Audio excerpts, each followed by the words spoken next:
Hi, my name is Dr. Felicia, and today I'm going to be talking to you about emotions and some myths that people tend to commonly hold about emotions. And my goal in doing this is to help you understand your emotions so that you can process them better. So, the first myth about emotions is that they are a purely mental process. And emotions are not just mental, they don't only reside in your head. There is a strong connection between the mind and also the body. And so emotions are actually a neurophysiological process. And that means that when you are having an emotion, there's also a reaction going on in your brain and also in the physiology of your body. And so when you're anxious, people talk about having butterflies in your stomach. And so you can't separate what's going on with you emotionally from what's going on in your body. When you're having an emotional response, your whole body reacts. And also changes that happen in your body can affect your emotions. And so that's something to know about your emotions, and that's important so that you can pay attention to physical changes and note how they affect your emotions and vice versa.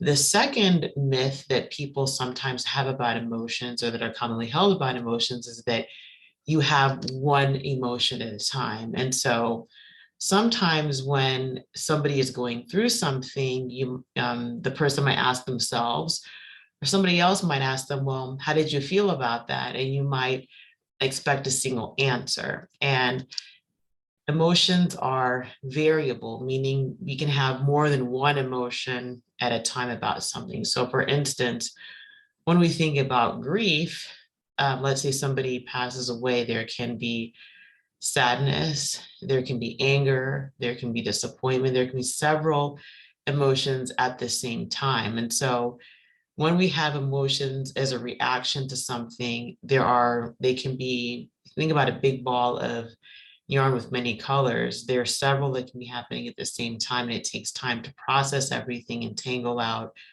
the different emotions and how they interconnect with one another.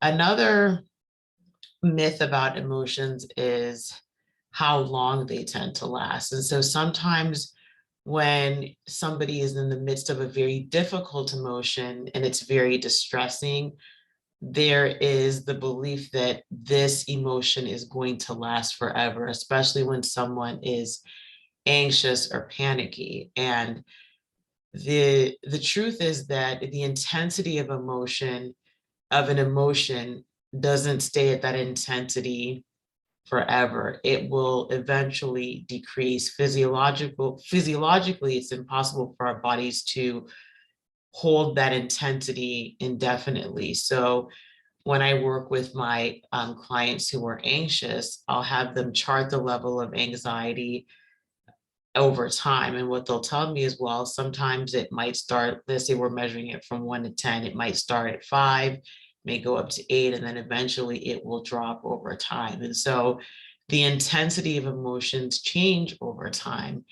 And also with feelings, they a certain feeling will not last forever or indefinitely. We can't really put a time limit on emotions. So even something that happens to you that is very good, very exciting, let's say for instance you win the lottery and you have a feeling 1 to 10, you're at a 10, you're not going to have that feeling of 10 forever.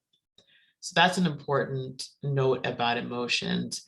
Also, um, feelings sometimes or emotions are not always rational to us at the time, meaning they might not always make sense. And so sometimes in working with clients or just in general experiences, you might say, well, I feel this way about this, but it doesn't really make sense. And so if I go back to the example about grief, for instance, somebody may express anger at somebody who passed away. They might say, I really wish that this person stayed until, at least I reached this milestone in my life. And then they might say, oh, I shouldn't feel that way. That doesn't make sense. It's not their fault that they died. And so it's important to understand that even though that feeling may not seem rational, might not make sense to you, or it might not even seem good or fair to think or feel that way, it's don't judge it at the time, because eventually, like I talked about before, feelings change over time. And once somebody expresses that, anger at that person, they might realize that it may not necessarily be anger at that person. It might just be an unfulfilled expectation. And so the point of me going through all of these myths that we have about emotions is to help you understand your feelings better. If we hold on to myths about emotions, then it makes it difficult for us to process emotions. We judge them, we don't allow ourselves to process them and understand them. And emotions are information.